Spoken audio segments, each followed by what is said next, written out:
Assalamualaikum warahmatullahi wabarakatuh. Selamat malam dan salam sejahtera untuk semuanya. Baru saja kami dari seluruh jajaran Forum Koordinasi Pimpinan Daerah Pemprov DKI Jakarta atau Forkompimda menyelesaikan pembahasan terkait dengan pembatasan sosial berskala besar yang pada hari ini kita menerima surat keputusan Menteri Kesehatan Republik Indonesia. Kita semua menyadari bahwa persoalan penyebaran COVID-19 membutuhkan kerja semua pihak untuk bisa mengendalikan penyebaran ini, karena penyebarannya dari orang ke orang. Itu sebabnya interaksi antar orang penting sekali untuk dibatasi.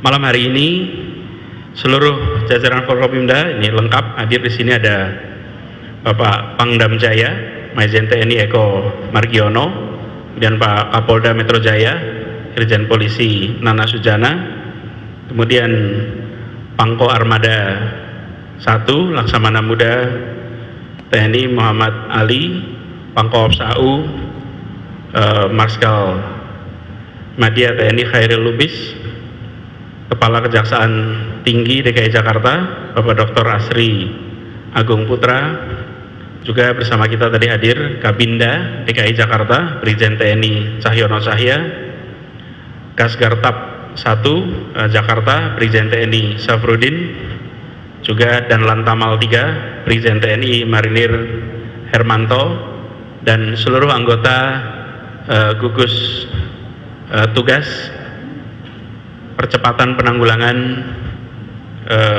COVID-19 di DKI Jakarta.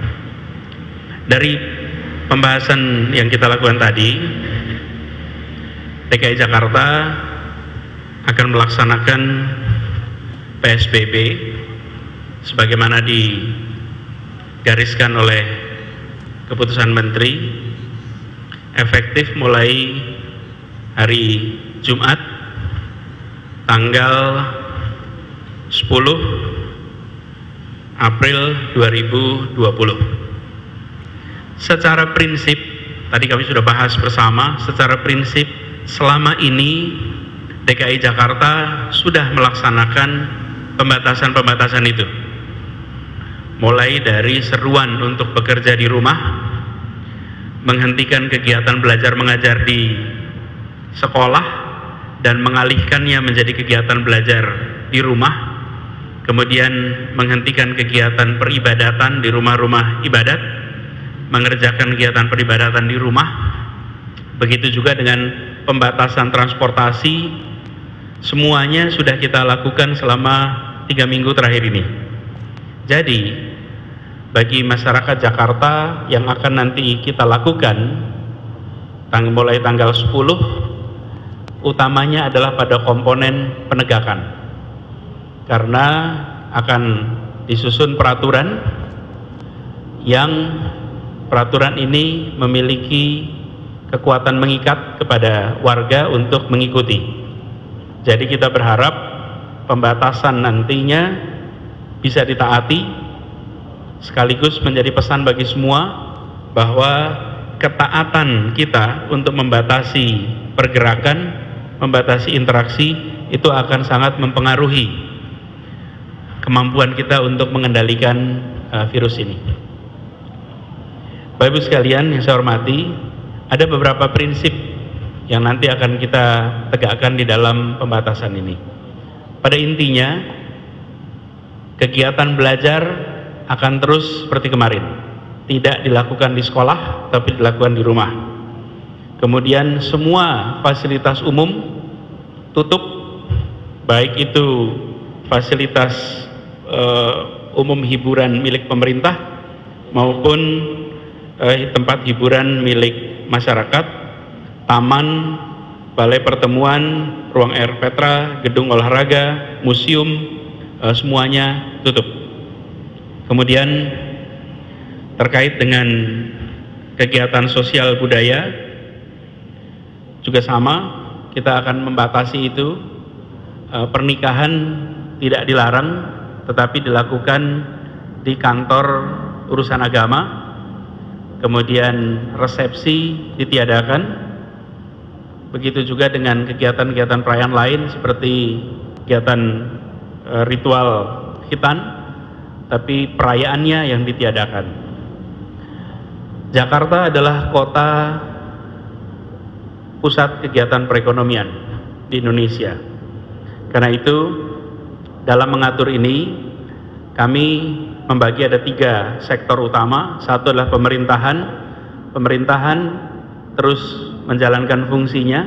Pemprov DKI, kepolisian maupun TNI, semua tetap berjalan seperti biasa. Yang bisa bekerja dari rumah diatur oleh atasannya untuk bekerja dari rumah. Tapi pelayanan jalan terus, karena itu tidak ada yang tutup.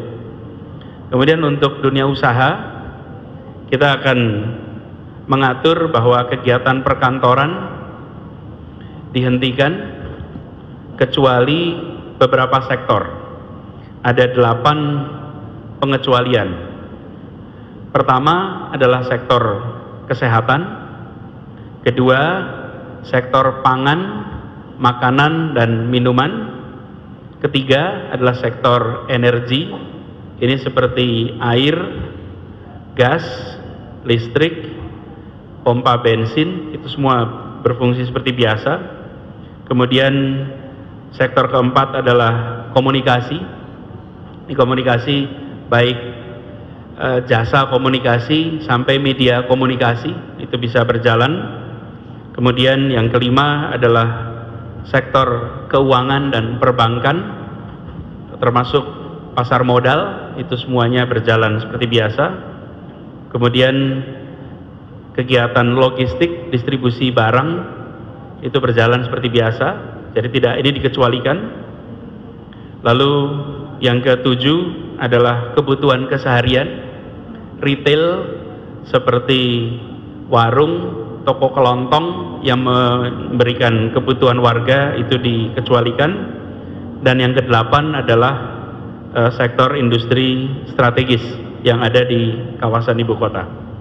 Jadi semua kegiatan yang lain akan dianjurkan untuk bekerja dari rumah, dan 8 sektor ini, sektor kesehatan misalnya, itu diizinkan untuk tetap berkegiatan, dan ini bukan saja rumah sakit atau klinik, ini termasuk industri kesehatan, seperti misalnya usaha memproduksi sabun, usaha memproduksi disinfektan. Itu sangat relevan dengan situasi sekarang, jadi tidak berhenti. Begitu juga dengan kegiatan organisasi sosial yang terkait dengan penanganan wabah COVID-19 bisa terus berkegiatan seperti biasa. Misalnya lembaga-lembaga pengelola zakat, kemudian lembaga pengelola bantuan sosial atau NGO di bidang kesehatan dan yang terkait dengan penanganan COVID itu bisa berkegiatan. Bagi sektor-sektor yang tadi dikecualikan, mereka semua harus melaksanakan kegiatan dengan mengikuti protap penanganan COVID-19. Artinya ada physical distancing, mengharuskan penggunaan masker, kemudian mengharuskan untuk ada fasilitas cuci tangan yang mudah dan melakukan cuci tangan yang rutin. Jadi protap itu dilakukan. Lalu terkait dengan transportasi umum di Jakarta akan dibatasi jumlah penumpang per kendaraan umum, akan dibatasi juga jam operasinya menjadi jam 6 pagi hingga jam 6 sore. Ini berlaku untuk semua kendaraan umum yang beroperasi di Jakarta.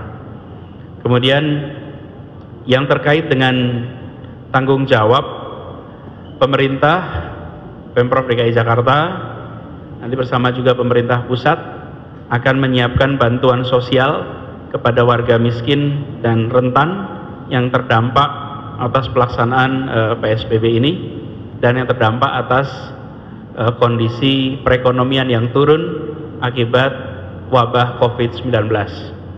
Jadi kami di Pemprov DKI bersama dengan jajaran TNI dan kepolisian, insya Allah mulai hari Kamis yang akan datang, lusa, akan mulai memfasilitasi distribusi sembako kepada masyarakat di kawasan-kawasan padat dan masyarakat yang memiliki kebutuhan.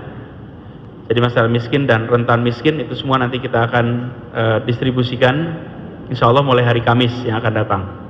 Jadi dengan begitu kita berharap kebutuhan masyarakat yang miskin dan rentang miskin nanti bisa akan kita bantu. Di sisi lain kami meminta kepada seluruh masyarakat untuk mentaati ketentuan-ketentuan ini.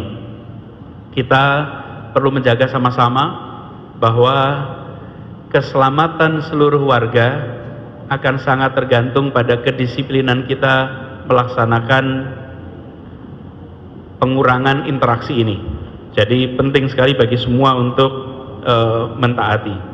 Dan kami di Pemprov DKI dengan seluruh jajaran BUMD khususnya yang terkait dengan kebutuhan-kebutuhan masyarakat menyiapkan juga fasilitas lewat Pasar Jaya untuk belanja melalui jarak jauh, dan ini sudah berjalan selama beberapa minggu di 105 pasar di seluruh Jakarta. Jadi kami berharap semua komponen masyarakat nantinya mentaati ketentuan. Yang kedua, kami akan ikut bantu bagi masyarakat miskin dan rentan miskin.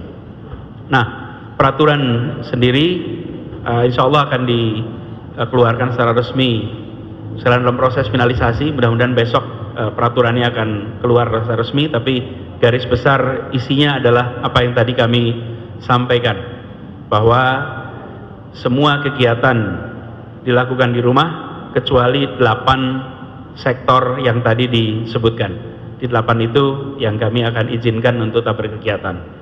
Ada satu catatan penting yang perlu diketahui semua, bahwa pada saat PSBB ini dilaksanakan, maka tidak diizinkan ada kerumunan di atas 5 orang di seluruh Jakarta. Kegiatan-kegiatan di luar ruangan maksimal 5 orang, di atas 5 orang tidak diizinkan. Dan kami akan mengambil tindakan tegas, jajaran Pemprov, kepolisian, dan TNI akan melakukan kegiatan penertiban dan juga memastikan bahwa seluruh ketentuan PSBB diikuti oleh seluruh masyarakat. Jadi kegiatan patroli akan ditingkatkan dan kami mengharap kepada seluruh masyarakat untuk mentaati. Ini bukan untuk kepentingan siapa-siapa, tapi ini untuk kepentingan kita semua. Kalau kita mentaati, insya Allah penyebaran virus COVID ini bisa kita kendalikan. Pemerintah, dalam hari ini Pemprov bersama dengan TNI dan polisi akan melakukan semua langkah dengan tegas. Kita tidak akan melakukan pembiaran dan kita tidak akan membiarkan kegiatan berjalan yang bila itu berpotensi terjadi penularan. Ini perlu saya garis bawahi, karena kepentingan kita semua adalah mengendalikan penyebaran COVID ini. Saya berharap seluruh komponen masyarakat memahami dengan baik dan mentaati dengan sebaik-baiknya. Demikian tadi, Bapak-Ibu sekalian, saudara sekalian, hasil pembicaraan dari gugus tugas di DKI Jakarta. Dan kita berharap mulai hari Jumat masyarakat mentaati, dan kita akan mensosialisasikan 2 hari ke depan, hari Rabu dan Kamis. Kita akan sosialisasi secara masif seluruh aturannya secara detail, dan harapannya nanti hari Jumat kita sudah bisa laksanakan sama-sama. Demikian penjelasan dari kami. Terima kasih. Assalamualaikum warahmatullahi wabarakatuh.